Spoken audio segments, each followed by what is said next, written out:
The McAlvany Weekly Commentary, covering monetary, economic, and geopolitical news events. You do have this growing probability not only for a significant market decline from here, but a whole adjustment phase where if we are in a new cycle where inflation sticks around and interest rates have to go a lot higher, we haven't even begun to see the extent of adjustments to take place in the stock and bond market. Do you want liquidity, which is a form of optionality in that eventuality? The answer is a solid yes. Now here are Kevin Orrick and David McAlvany.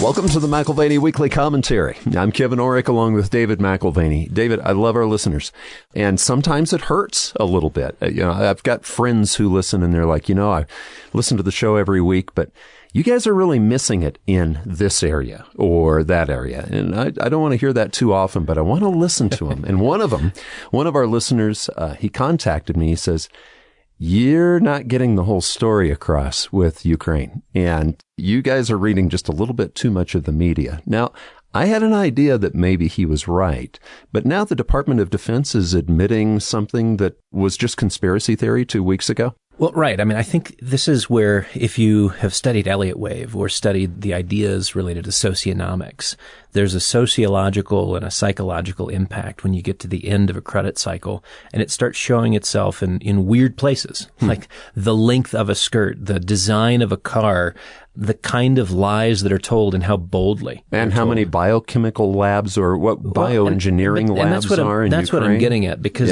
the lie factor, the deception factor, it doesn't matter if you have an MD or a PhD or you've got some other three letters as an acronym that should justify yourself as an authority. So where do we start today? How good of the Department of Defense and the Pentagon to admit not 6 labs, what they originally denied, but 46 biolabs in Ukraine. 46 biolabs. Yeah. Peaceful cooperation. It's all, straightforward scientific stuff. You wouldn't understand, but just move along. It was Russian fake news until the admission this week at defense.gov. And then we wonder why the DOJ, the CDC, the DOD, just mentioned, and every other extension of government is having credibility issues. Let's not forget the quasi-governmental as well. The Fed, also 3 letters. All of these could be 4 letters, frankly, but it's telling when your reputation is doing the toilet dance. And the best an administration can come up with as Department of Homeland Security is to partner with big tech and refine the narratives and the news feeds on everything from election rigging, climate change, and anything else that doesn't fit a prepackaged storyline. This is why you have to seek the truth yourself. You had mentioned all the misinformation, but sometimes you can coat over truth if you can just print money and get away with it. Jim Grant is somebody that we've had on the show a number of times. We've read his books. You take his letter called the Grant's Interest Rate Observer. And, to be quite honest, for 10 years, Interest Rate Observer should have been, interest rate tranquilizer, interest rate bedtime read, because interest rates, even though, this sounds like a very boring read, but interest rates actually tell you the cost of the risk of money. And it was coded over a little bit like the Department of Defense lack of admitting what they knew for about a decade. That's changing this week, Dave. It's been changing, but it's really changing now. One of the reasons we spend quite a bit of time on price action and things that happen in the markets is because it does get us away from more controversial topics, which can be subject to interpretation. What is the meaning in the message? Do you have the correct method of interpretation, right? So do you understand what's happening or do you not? Are you informed or are you misinformed? Price action, it is what it is. So You're right. The frustration there for a good long time was that the signal coming from the market really wasn't a very clear signal because you had central banks defining it by suppressing interest rates. It was like a sedative. It was like a sedative to the interest rates. They just went to sleep for about a decade. Well, the interest rate markets, again, these are generally not the conversation that you have or a cocktail party conversation starter. Right. But activity in the last 10 days in the interest rate markets have been more active than what you've seen over, say, a 2 or even 3 year period. We've also had equities, volatile, moving lower as well. Cryptocurrencies, volatile, moving lower as well. Economically sensitive commodities also under pressure. If you look at the early part of this week, even gold was sold earlier this week in a mad dash to cash. And what stands out to me is the universality of it. There was nothing that represented a safe haven. If there's one takeaway from Friday, really Monday this week in particular, there was no place to hide. You'd think, okay, well, stocks are under pressure, go to bonds, certainly government bonds. No. There was almost the same lashing, the same kind of whipping post experience in the bond market as there was in the stock market. And gold was punished as well. So the indiscriminate nature of the selling, it brings a beloved seasonal tradition to mind. Beloved for some, it's revolting to others. You brought it up last night in conversation. Fruitcake. Yeah, fruitcake. Not my favorite at Christmas time. But what brought up fruitcake was back in 1987, I had only had a few months in this industry. I had come from being a toy store manager, and your dad hired me. And then, he predicted that the stock market was going to fall in October of 87. He really did. A lot of people try to take credit for that. He actually did, because I remember his August newsletter in 87. But what no one understood initially was, why did gold stocks, isn't that where you go when things crash? Gold stocks were the second worst loser. They lost about a third of their value in 1987. And I was told that it's like fruitcake. When there's a need for liquidity, you get a little bit of the cherries, you get a little bit of whatever those fruits are that are green. The colors I don't know on fruitcake, but green, red, whatever, and you get a little bit of the nuts. But when they take a slice of fruitcake, it's the everything bubble that rises turns into the everything pops and is sold, right? And it's like cutting a piece of fruitcake. The good, the bad, and the ugly all gets cut at the same time. You're right. My dad called it in 87. He did not, like Peter Palmetto, who was working the derivatives desk at Morgan Stanley, short the market with out-of-the-money puts and retire early. So he knew what was happening. He could see it. He didn't but there was a decisive action which was lacking. And so, the decision, to your point, the decision to de-risk and deleverage, it's like the slice of fruitcake. You get a little bit of everything in there. It's the slice of fruitcake in the market. So the taste of fruitcake in June 2022 also suggests that leverage is coming out of the market, and it's by groups that are way too over-leveraged. All sorts of trades are being unwound. You may be tempted to drive towards conclusions on a particular asset class. I wouldn't. I would look at the trends that have been in place and have a more fruitful conversation around what is happening, again, not on a day, but over the last several weeks, months, and even quarters. So have a more fruitful conversation is a pun intended. I'm sure you intended that. But what you're saying is so important, because in 1987, stocks did come down. I'm talking gold mining stocks now. Gold actually did rise at that time, but gold mining stocks took a huge hit. It cracked me up because I had just come out of the toy industry, and the number one losing stock was toys. The number two losing stock was gold stocks. And I had just come from toys, and now I was in gold. It's like, what's going on? But here's what happened. The gold stocks rallied back very quickly because the trend was up at the time. 2008, remember that? Same thing. Gold came down, 25-30%, and then it rallied back because the trend was up. Finished the year up 6% by the end of the year. So November was horrific. October to November, by the end of December, it rallied back to positive territory. Well, trends are in play. Long-term trends, there's some short-term, intermediate-term trends, which are more compelling than Monday's market implosion. It followed a long weekend, lots of brooding over the Friday nightmare performance following the CPI number. We had the consumer price index number come out last week. Nobody liked it. It's pretty typical. You have a terrible Friday, even a terrible Thursday, Friday, and a tough follow through on Monday. Because again, it's just like, oh, what does this mean? Where are we going from here? And a lot of agitation builds, and all of a sudden, Monday continues on the downside. Plus, you can hear a train coming, right? I mean, isn't this triple witch week? Think about this week in particular. It's Friday. You get expiration of stock options, index options, and futures. What they call the triple witch occurs quarterly, so 4 times a year. And this Friday, there's $3.2 trillion in expiring leveraged bets. That's this Friday. And we have one of the most important Fed meetings with public comments due Wednesday. Could it be the most important ever? Maybe the most important ever. We know that the global tone in the markets has already shifted. And we may be looking at a brand new cycle, different kind of cycle than we've seen in 30 or 40 years, but it's shifted given the inflationary surprises, both the surprise in terms of duration and severity of the inflations, which are unfolding. I say inflations because it's a global phenomenon.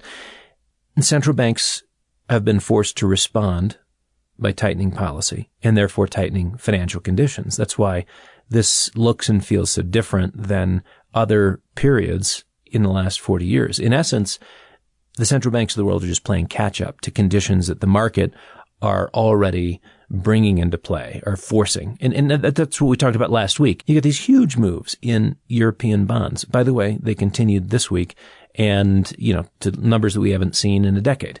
And real problems are going to emerge as a result of Italian debt getting north of 4%, Greek debt getting north of 4%, German Bunds now above 1.6, and U.S. Treasuries, above 3.6 with the 2-year at 3.4. And again, trends have been in play, and they're telling a fascinating story. Well, and on that note, story versus just event is, let's say you're watching a story, and it's Star Wars, let's say, and you're making your decision as to how the movie will go by a single event. If you're changing your portfolio by event by event by event, you don't get it. The overall storyline is what you have to ask yourself. And so just going back to gold, Dave, the storyline, Jim Deeds has taught me this. Jim says, what's it going to look like in 2 years? That's the question he's asked himself since he was a teenager. And it's worked out really well for him, through stocks, bonds, gold. We've worked with him. He continues to keep in touch with us in his 90s. And he says, what is happening long term? And then make your adjustments based on 2 years out. Wouldn't you say that's probably wise right now when you're talking trends versus just sudden events? Let's say gold goes down $10. Is that a trend? No. The unwind of excessive speculation, that's what we're seeing happen on a grand scale. And it's happened, starting in 2021. We talked about indexes starting to face resistance on the upside, and then technical divergences and breakdowns starting as early as the first quarter of 2021. And then earnest price action to the downside in the fourth quarter of 2021. Of course, that's been the story for 2022 as well. So it's not the last 10 days and it's not the last $10. But cryptocurrencies, you now have a poster child for Ponzi dynamics and sort of the get-rich-quick enthusiasm around an asset class. It's down 50% amongst the largest offerings and 100% in your less fortunate offerings. Some of the less fortunate have seen, market values of $30 to $50 billion. So we're not talking about something insignificant going to zero, but to have a value of $30 billion and go up in smoke in a matter of days. Yeah, but the equity market's different. A cryptocurrency, that's an experiment that's about 13 or 14 years old. That is a speculation, but equities have been around for a long, long time. Yep. The trend is down on equities as well. And the question is whether or not this is a cyclical or secular downturn. Cyclical being shorter term, it'll be over, we'll be able to move on, we move back to a growth thematic.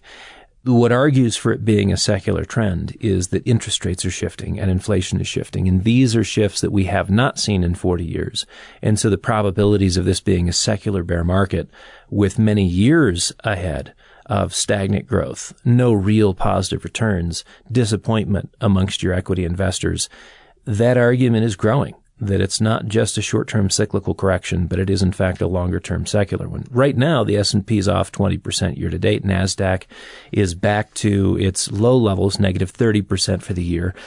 But again, if you're looking at the unique aspects of this market environment, you'd ordinarily see stocks down, bonds up, but U.S. Treasuries are down 25%.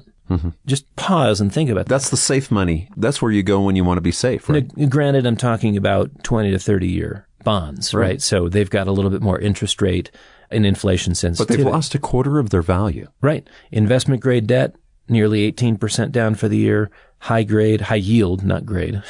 It's anything but high grade. High yield, nearly 15% with a lot of catch up on the downside in the junk market. So we've had a few days of acute pain. And for investors, it brings out the question of how far will these declines go? How soon will the central bank cavalry arrive to provide relief? Because that's what has happened time and time again. And yes, from a technical standpoint, we're oversold. Rallies are natural.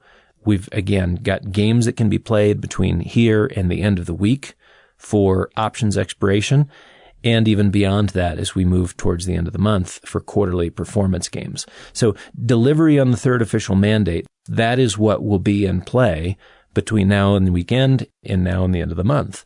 The third unofficial mandate is market stability. Okay, but how do you do that? How do you really do that? We've talked before. You give the Federal Reserve a mandate, market stability. And then you tell them their mandate is employment.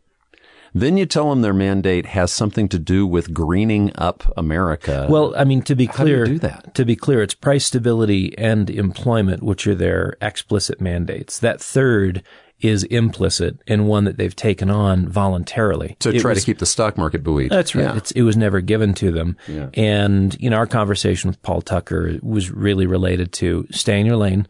You're not supposed to find a way to solve climate change or any other issue. Like, just focus on the two things that you're supposed to focus on, price stability and employment. And they can pat themselves on the back for the 3.6% unemployment numbers. But if you look at a chart of the U.S. dollar, since it was freed from gold, quote unquote, freed from gold, because that is the perspective of the central bank community, it was boat anchored and unable to travel. It's like, you remember the Lost Boys in Peter Pan? They were freed from their parents, okay? And look how that worked out for them. The Fed is like the Lost Boys. Yeah, no, so this is the rub, the dilemma, the catch-22, if you will. Inflation rages and places the first official mandate of the Fed in focus, price stability. Mm-hmm. Again, because whatever they're going to do to save the market from additional pain, the stock market and the bond market from additional pain, is complicated by the CPI release last week. It's elevated. This week, PPI, again, mildly better, 10.8% year over year, mildly better than the last one. Meanwhile, CPI moved the wrong direction, beat expectations 8.6. This is the rub. Well, yeah, they need to be ahead of it. They need to be ahead of William McChesney Martin. He was in the 50s, right? Fed chair in the 1950s. What do you say about taking the punch bowl away before we get to this? Before the party gets started. So a muscular series of rate hikes, they're needed to try and catch up, but there is a price to be paid. And, if you look at Friday and Monday, you could say, well, the price is being paid already. Leveraged bond traders are experiencing pain. Equity investors experiencing pain. If you're on the wrong side of an options trade, you just got obliterated. And it's not just here in the U.S. Globally, bonds are melting down. Greece is over 4, Italy's over 4%, Boon's over 1.6, Treasury stretched to nearly 3.63 yesterday. And the fear here, again, why would they consider stepping in to bail out the financial system when the man in the street is being crucified on a cross of inflation? Right. Like, how can you possibly consider intervening in the stock and bond market? Well, you have $610 trillion in total derivatives exposure in the marketplace, and that is complicated by volatility. Up till now, we've been dependent on central bank interventions for the viability of the derivatives market. When financial markets come under extreme pressure, you know that you've got the ECB, the BOJ, the PBOC, the Fed there to smooth things over. 2/3 of all of those derivatives are interest rate related, right? So when we see the kind of volatility that we've seen in the bond market over the last 2, 3, 4 weeks, this is killing someone, right? There are entities that in recent days have blown up. As Bill King asked this morning, the only questions are who and how many. So let's say Jerome Powell is a guest on the commentary today. And what in the world is he going to say? Because, Dave, can he even admit that interest rates are going to have to be 3, 4, 5, 6, 7% higher just to stop this inflation? I mean, remember Volcker. I mean, pretend like we had this commentary going on about 1979, 80. Volcker would have said, you know what? I don't care. I'm not going to save the markets. We cannot have the kind of inflation that we have. And guess what, Dave? We have the kind of inflation that they had now that he went in and intervened when he raised rates so dramatically. Yeah, the problem that Powell has is he's got 3 different audiences to appeal to. in his comments. He's got the bond market, which needs to hear one thing, and that is that he's going to remain credible and his actions are consistent with the credibility thematic at the Fed. The stock market, which could care less about the Fed's credibility. They just care about being coddled to and taken care of. And the consumer just needs to know that the pain's going to end. Right. And yet ending the pain for the consumer, it runs at odds with what the stock market needs to hear.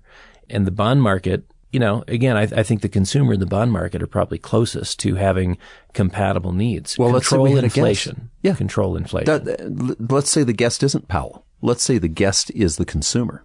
And the consumer's like, you know what?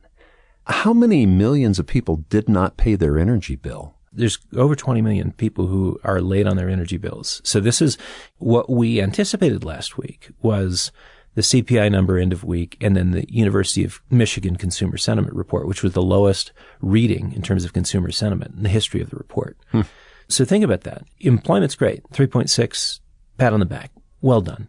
Yeah, so nobody's hearing, I'm going to lose my job. They've got a job that can't pay the bills. Right, and that's with because of inflation, and that's with pay raises. Right, so everybody's seeing a bump in pay, but it's not enough. It's not enough in real terms to keep up with an increase in costs because CPI understates real world inflation anyway. So the consumer's experience of this whole saga is an experience of desperation, and the consumer needs to know that the pain is going to stop, but for the pain to stop, you've got to be willing to trigger a recession. You've got to be willing to take interest rates arguably above the 2-year and really even beyond that, above the level of inflation, which is why we talked about last week. They've got 200 basis points, 240 basis points of catch up to as much as 700 basis points of catch up, raising interest rates that amount.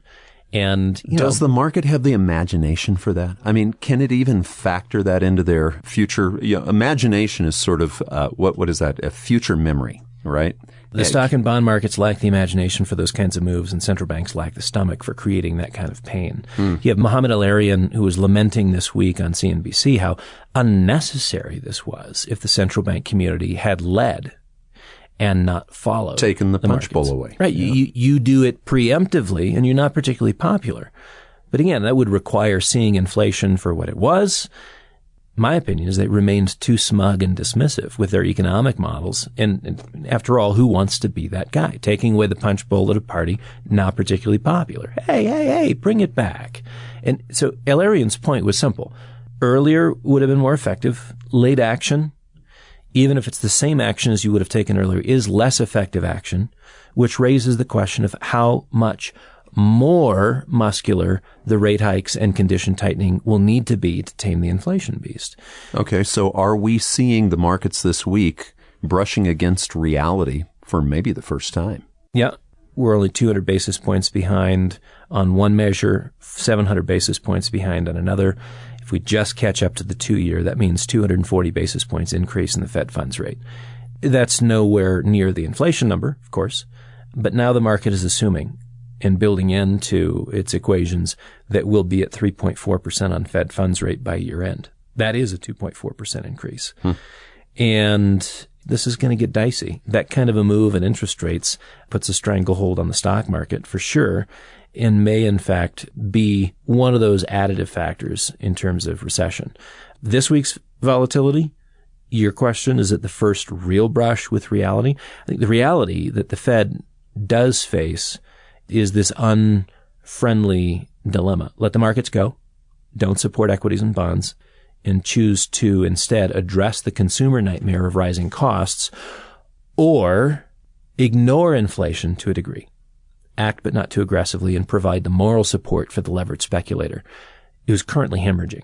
And this week is pretty darn interesting because the stakes are so high. Well, and the stakes are high because people don't buy things with dollar for dollar. You know, if you've got $100, you don't go out and buy $100 worth of something. If you've got $100, you leverage it, right? The Fed's got your back. So if you got $100, go buy $1,000 worth of something. Bet high, bet low, bet long, go short, whatever. Yeah. Somebody's got your back. Options and futures, the rage. $3.2 trillion in leveraged long and short bets. Wow. They'll be unwound this week, and there's got to be winners and losers. But wait, there's more, as if I'm selling Ginzu knives. But wait, there's more. Expiration is not the only relevant time-stamped date with a tremendous amount of hope attached to it. The end of the second quarter is 2 weeks away. It's end of month and quarter. So quarterly major performance, it casts a shadow into the rest of the year in terms of how you've done. Performance games, what happens is you entice massive manipulation from heavy-handed traders that have far more than a P&L statement in mind. These are large hedge funds. Are they all going to make it? Are they all going to survive this? At this juncture, you have hedge funds on the edge of extinction. And that's the trading that we saw Monday of this week is near extinction events. The Fruitcake slice of everything gets sold. You reduce risk by X and do it proportionally across the portfolio. It's not a discriminate selling where you're picking and choosing your winners, getting rid of your losers. I think you've got a few macro hedge funds that have done well year to date. And, like us, the risk management, the siloed opportunism has paid off with massive relative outperformance. Not in the tank by 20%. You guys 30%. Have been doing great. Yeah. I mean, just holding your own is really, that's the idea. When everything else is down 20 or 30%. We're not digging ourselves out of that hole. But like so many others, you've got losses that are mounting. Bad quarter end numbers may bring out a little bit more fruitcake. So your broad market liquidations with money going back to investors as we're actually seeing franchises close for good. Something that keeps hitting me, Dave, we've talked about this with inflation. Inflation was always isolated to various countries up to this point. At this point, we've got worldwide inflation. This may be the first generation in world history where you can say you've got a worldwide event going on. And I remember even 1987, the stock market collapses. Yes, they were transitioning as the sun rose in different parts of the world, but there was a delay. There wasn't this interconnectedness in this. At this point, are we not leveraged to the world and we have a world crisis, not an isolated crisis? What I think is interesting, if you go back to the gold standard, we had globalization, one of the great periods of globalization, 1860 to 1914. Yeah. And that's when the parents were home. The Lost Boys had their parents home. Basically meant that everybody was using the same currency, gold. Yeah. But it forced country by country settlement of foreign accounts. So, trade deficits, might cause a surplus elsewhere. And then all of a sudden there's a rebalancing as cash flows from one country to the other. And it creates many recessions here and there. But it's a constant rebalancing on a natural basis. Well, and mini recessions. You're talking about micro recessions. M-I-N-I, not M-A-N-Y. Right. But in fact, there were many M-A-N-Y. They just weren't that severe. They were small. Because you had to balance your payments. We've got the tinkerers involved now, and they didn't want to have many recessions. They thought we could do better. And with a fiat currency, in some senses, we have done better. But then when we have corrections, they're not many, M-I-N-I. They're catastrophically large and global in nature. And I think what was interesting then is you had individual economies, even though you had globalization, even though you had an endorsement of free trade and no tariffs and capital flowing, you had individual countries who were managing their own affairs, right? Now you've got coordinated central bank policy. Coordinated central bank policy has made for uniformity of effect. And believe it or not, we have almost, not quite, but almost universal inflation around the world. Anywhere you've seen money supply growth, which is almost everywhere. Which means we also have universal rates rising at this point. Well, that's right. So there's a new cycle in play, and it didn't start last week. It may have been reinforced over the last 10 days, but rates are screaming higher, not just in the United States where we would be siloed and on our own, but they're screaming higher globally. And the implications for leveraged balance sheets, whether it's household balance sheets, corporate balance sheets, governmental balance sheets, they're huge. They're huge. Well, and we've talked about this easy money period of time. We knew there's something to pay for easy money. It could be brutal. 2 weeks ago, I mentioned going to Dear Evan Hansen, and we actually sat in a box seat, which was kind of fun. It's not every day that you sit in one of those old-fashioned box seats. Well, to sit in a box seat here and witness the transition from decades of easy money to a totally different regime, you can see it play out in front of you. You're a little bit removed from it. It actually provides a little bit of squeamish excitement. I was 15 and on a trip with my dad to Asia, sitting ringside in Thailand as two kickboxers took to the ring. each kneeled in their respective corner, preparing for what came next. And I only learned this after the fight, that they were praying for the death of their opponent and the inevitability of one party walking out and the other party being carried out, either half dead or actually dead. And I had never seen anything so brutal. So are you saying that Wall Street right now, there's a brutality there like that? Are they praying for the death of their opponent, Dave? That's probably not happening on the corner of Wall and Broad, but I think the brutality is a factor that's entering the fray, and particularly for the leveraged betting community. So if you're talking about hedge funds, there will be massive losers, maybe a few winners, but the implications are significant. Implications for market makers who are having to match trades and make sure that everything balances out and that they can continue to operate and provide buying and selling what we consider to be a normal market function. Hedging strategies that keep the markets relatively in balance are something that we take for granted. Well, so I wonder about the Plunge Protection Team, because I first read about the Plunge Protection Team in 1987 after the October crash. And they came in and literally intervened. I think it was $4 million. They picked a particular index to hopefully save the market. That Tuesday, we had the horrible Friday.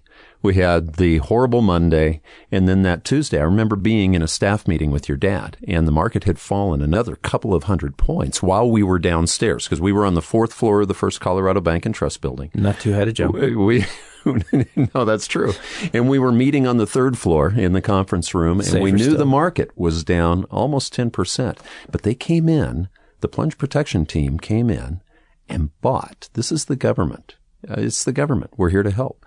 Do you think there's going to be, like with Vanguard and some of these gigantic people, BlackRock, do you think we're going to see that kind of intervention? Well, I mean, we started out with acronyms, and there's no doubt that in the months ahead, we're going to get schooled on a new set of acronyms, all the SPVs, which is not something you catch. It's actually done for you, not to you. SPV, special purpose vehicles. That is the way that they solved the problem in 2008 and 2009. You create an entity and sweep all the garbage paper into it and then just let it sit. And, we had Maiden Lane 1 and 2. We had varieties of... You socialize the risk, yeah. Socialize the risk, and the taxpayer, to some degree, over time, pays any price. So, yeah, I mean, when we come into periods of extreme market volatility, the actual name is not the Plunge Protection Team. That's kind of how it's referred to. Right. But actually, the President's Working Group on Financial Markets is there to brainstorm how to keep markets liquid and continuous. And most of the time they can do that. It just requires a little bit of muscle applied in particular ways. And so, if it's the various heads of corporate entities like a Citigroup, a JP Morgan, a Goldman Sachs, or you're talking about regulatory bodies, they just put their heads together and figure out the best way to keep the markets liquid and continuous. Our conversations this week have included the possibility of the easy to buy, not so easy to sell structure of the ETF having to be purchased by the Fed, particularly investment grade bonds, high yield bonds, and a number of other products where you'd look at BlackRock, you'd look at State Street, you'd look at Vanguard, and they've put together these products. They manage the products. They make a good bit of money off of those products, but they don't have to maintain the products for continuity within the marketplace. In fact, that might be a role that the Fed has to play to make sure that liquid and continuous are the terms that still apply to the market. We don't have to see a market accident, right? But I guess what we've concluded on the asset management side of our business is the odds are increasing that we do get one. So we see the de-risking and deleveraging in a time when central banks are constrained in their actions, and that raises unique possibilities and dangerous circumstances for the markets which are accustomed to being delivered. I mean, it makes me think of a speculator looking at the 23rd Psalm. Yea, though I walk through the valley of the shadow of death, I shall fear no evil, for thy balance sheet and printing press will comfort me. That's the speculator's look at the 23rd Psalm. Well, and see, that ties into what do we put our belief into? The true 23rd Psalm says, yea, though I walk through the valley of the shadow of death, I will fear no evil, for thou art with me, the creator of the universe. That's a pretty good thing to believe in. But Doug, I read Doug's credit bubble bulletin last night, and he said, yeah, this may feel like 2008. This may feel like 2000, but he says what it really feels like is 1987, when everybody said, yea, though I walk through the valley of the shadow of death, I have insurance. And it was insurance on the markets in 1987, October, right, that just crushed everybody. Remember Richard Bookstopper, who's been a guest? He wrote a book called A Demon of Our Own Design, and it has to do with that. So when we put our belief in something that really is not the rock, what happens? And so have we put our belief? Have the markets put their belief in central bank intervention? Dynamic hedging strategies are supposed to be a form of insurance which allow for, in the context of a market decline, for you to be adequately covered on the downside. And we're talking about one step beyond that, where dynamic hedging strategies are beginning to not keep up and fail. And again, for thy balance sheet and thy printing press will comfort me. That's what we're accustomed to. But here we are in a different context, haven't been here for 40 years. How does the central bank deal with this particular problem? The markets have had the benefit of central bank interventions repeatedly through recent years, through decades. And the belief that markets are liquid and continuous, that's fundamental for the leveraged speculator, positioning long and short. What makes the current environment more intriguing than even 1987 is that you have the same kinds of portfolio insurance bets in play, but you have a constrained Fed. A constrained Because Fed. of inflation? Yep. With inflation being more than a boogeyman, how does the Fed step back into the role of buyer of last resort? Right? You've got emergency circumstances which may bring them back into the fray, and this is what they're having to balance out. It's why this week's meeting is really critical. What messages are they sending? Who are the three audiences that they're communicating to? The bond market, the stock market, the consumer. How convincing are they in their messaging, right? Do you remember the argument? Well, let's just look at the yen. They were able to get away with it in Japan for decades. And yes, Japan has sort of stayed in a still state of recession for years, but the yen held up until just recently. And the yen was used as an example, Dave, for central bank policy that we've seen over the last 7 or 8 years. Right. And where there won't be any consequences, you can just continue to abuse the system, the currency, what have you. Right. Well, I mean, if the Fed is brought back into the fray, if they do have to bail out the stock or bond market with extreme market volatility, you're talking about something that could wreck the dollar like no other time since the end of Bretton Woods.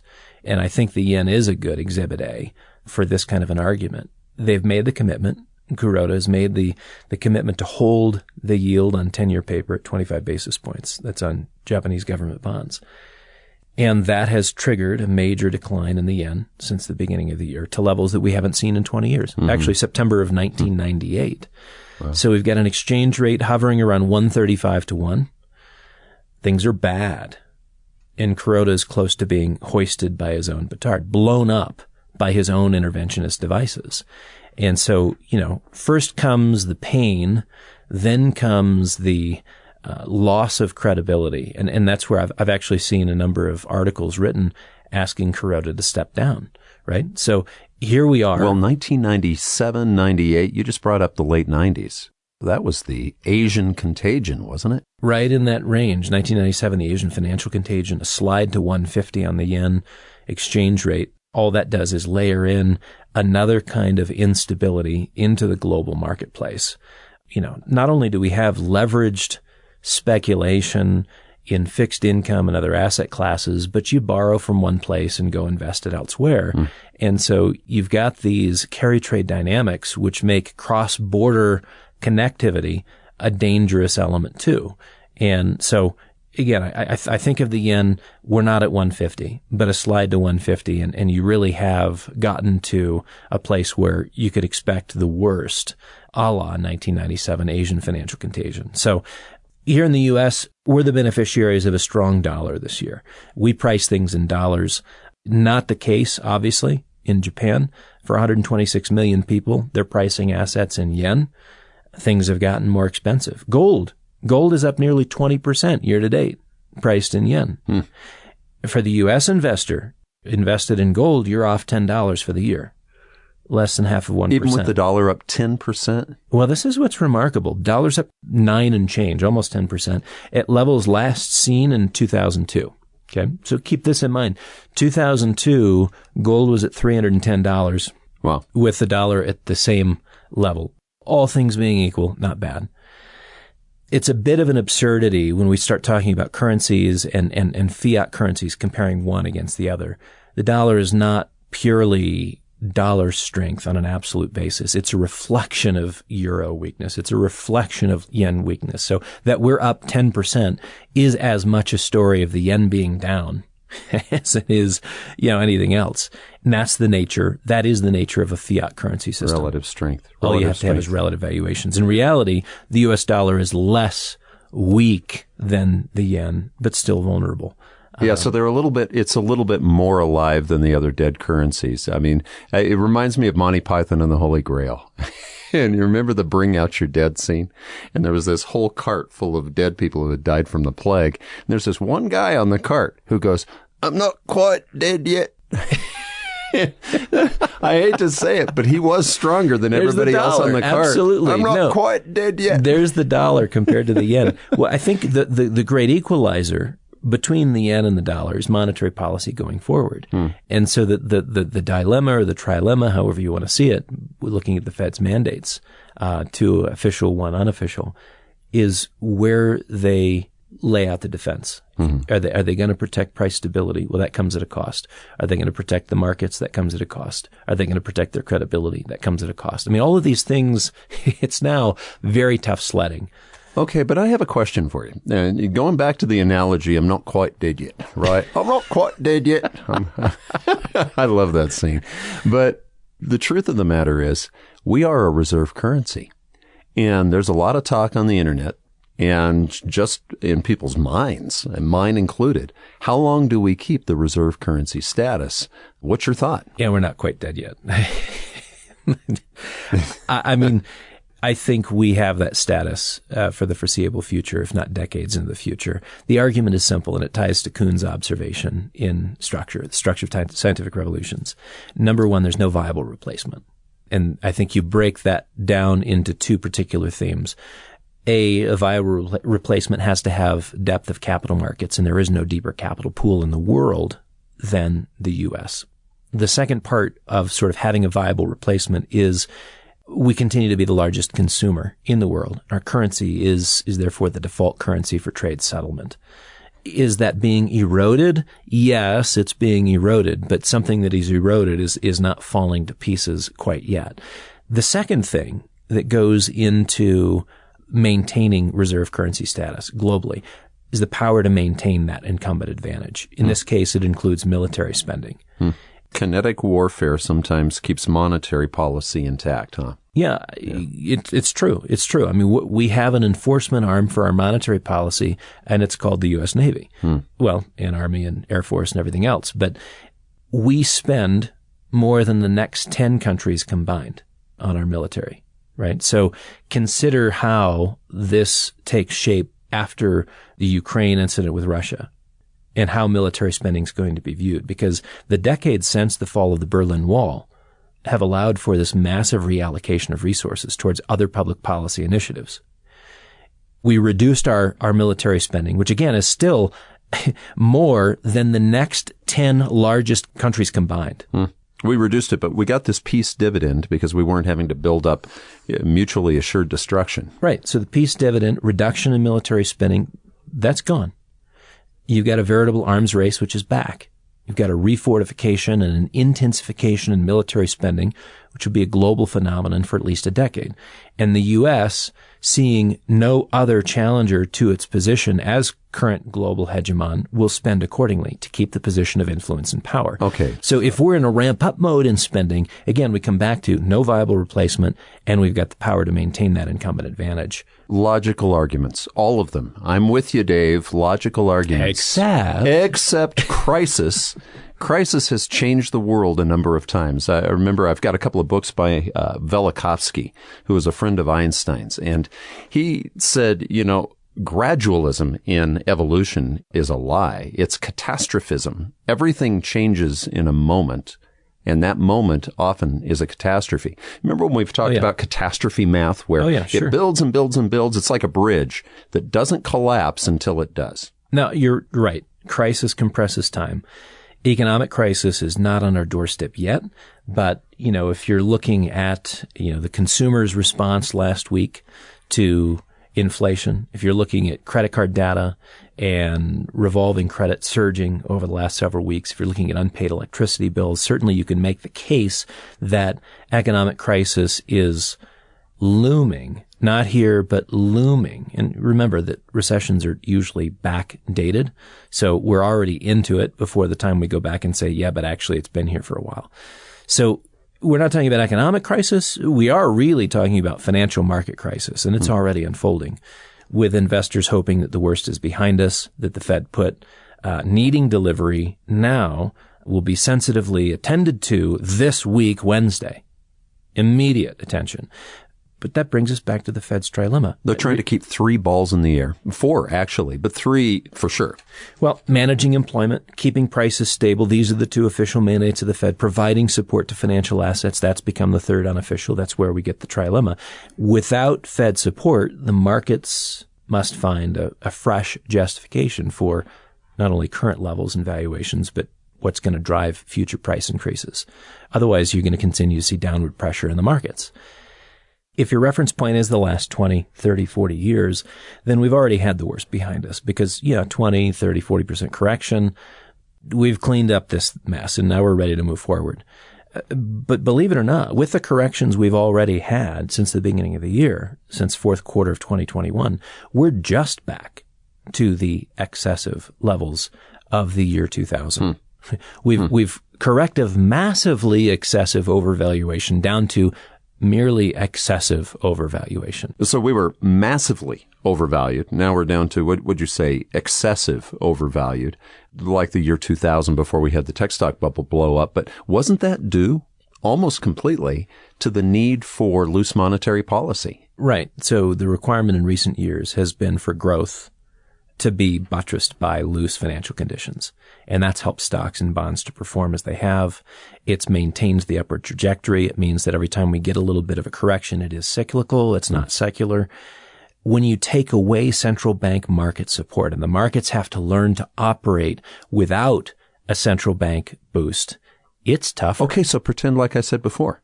Powell's here in the room with us right now. Jerome Powell, does he do what Volcker did, or does he even come close? There's shoes that you really don't want to be in. I mean, Jay Powell's shoes this week, 50 basis points won't cut it. You're not taking inflation seriously enough.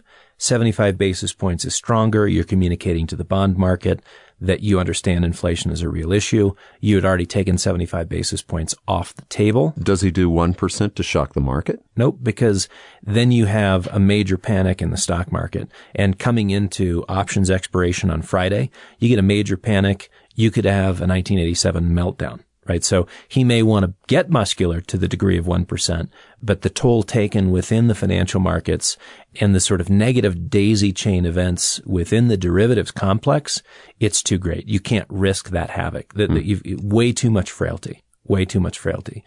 So the Fed has to care about that. Again, a disorderly unwind of $3.2 trillion in bets. Frankly, it's a possibility this week, looking at Friday's triple witch and the setup that we have. Likely keeps the Fed from too much in the way of tightening. 50 basis points is the easy. It's pre-announced. Everybody's absorbed it. But with a stronger inflation print on Friday and the PPI not really moderating much at all this week, he's got a lot at risk. So it seems that you could make the case for a more muscular 75 basis points without really causing the destabilizing effects into the financial markets. Powell has to consider these things because the financial markets, they're a little bit like the internet. It's transnational to a degree. Contagions are not limited by the imaginary lines on a map. I think this is a good time to maybe go to what we talked about last night. You had said, what are your clients saying? And I've heard several times this last week, disappointment in gold not going higher. And Dave, just a few figures. If we just take things in relation, okay, so the dollar is up 10% this year and gold's down, $10? But if we take things in relation to all these other markets, Okay, so gold is up almost 20% against the S&P 500. It's up 15% against the Dow Jones Industrial Average. It's up 30% against the NASDAQ. It's up 50% against Bitcoin. So my view of gold is I really don't want to see it go very high in price, to be honest, because if we get to $5,000 on the gold price, I'm going to have to give up a huge chunk of that to Uncle Sam. I would much rather see the world get cheap and me be able to make a lateral move. So let the rest of the world fall and the gold stay. If I just maintain value, I've got zero tax bill or a lower tax bill, and I get to maximize the lateral move into other asset classes that have just gotten inexpensive. The value exchange diminishes and the appeal diminishes when I give up a third of my gains or more, because at some point, the higher the price. You're holding buying power. I'm increasing buying power. But in dollars, you're holding buying power to a degree, and then you're increasing buying power in everything you would have bought with those dollars. That's right. That's right. So I'm not unimpressed by gold. I'm happy that it's holding its own. There's a real pressure point building where could we see it drop $100, $200? Anything's possible. Because again, the dynamics we have in play are straight out hedge fund fruitcake liquidation. Right. And I'm not talking about the hedge funds being fruitcakes. I'm saying their portfolio. You take a slice and everything goes. You de-risk to a certain degree and you're reducing all exposures by X%. Yeah. And gold is one of those nuts or fruits in that fruitcake. So granted, if you need to liquidate something, but think about it, $100 or $200, you just said, we're only talking 5 to 10% here in markets. Treasuries, Dave, U.S. Down Treasuries. 25%, down 25%. Yeah. So there is a highly probable sequence of financial market disarray followed by the forced interventions of the Fed. If I play this out in my imagination, I don't want to get too far out on the horizon because things can change on a minute by minute basis or a day by day basis. But if I said, look, we've got some sort of financial market accident, which is more probable in the next 30, 60, 90 days, maybe 30, 60, 90 minutes.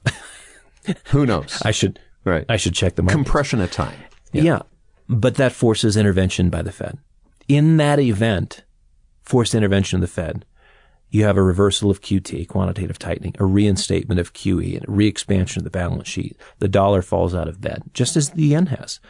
Kuroda has given us almost a play-by-play of what happens when you fight market trends and you do something that really is not that smart. Defending JGBs at a 25 basis points yield is a bad idea. And the currency is telling you, yeah, that's a bad idea, right? So metals in this scenario where the dollar falls out of bed, metals move into the next gear for a period of time. They outperform in absolute terms and not just relative terms. And the verdict on Fed credibility is out. The currency, as we discussed last week, that's one version of a no confidence vote. So this is a fascinating market to be in. It's one of the most complicated, complex, and challenging markets to manage money in. But wouldn't you say keep your powder dry? Your dad used to say keep your powder dry, keep your powder dry. But the way you do that is gold, I'm thinking. I imagine a barbell where some part of your liquidity is fiat and foolish, and another part is bullion and basic. And, you balance out the two. Very uninteresting, frankly. But what you gain in having a higher allocation to liquidity is this ability to step in and buy things at a discount. And you do have, again, this growing probability not only for a significant market decline from here, but a whole adjustment phase where if we are in a new cycle where inflation sticks around and interest rates have to go a lot higher, we haven't even begun to see the extent of adjustments to take place in the stock and bond market. Do you want liquidity, which is a form of optionality in that eventuality? The answer is a solid yes. You've been listening to the McAlvany Weekly Commentary. I'm Kevin Orrick along with David McAlvany. You can find us at McAlvany.com, McAlvany.com, and you can call us at 800-525-9556. This has been the McAlvany Weekly Commentary. The views expressed should not be considered to be a solicitation or a recommendation for your investment portfolio. You should consult a professional financial advisor to assess your suitability for risk and investment. Join us again next week for a new edition of the McAlvany Weekly Commentary.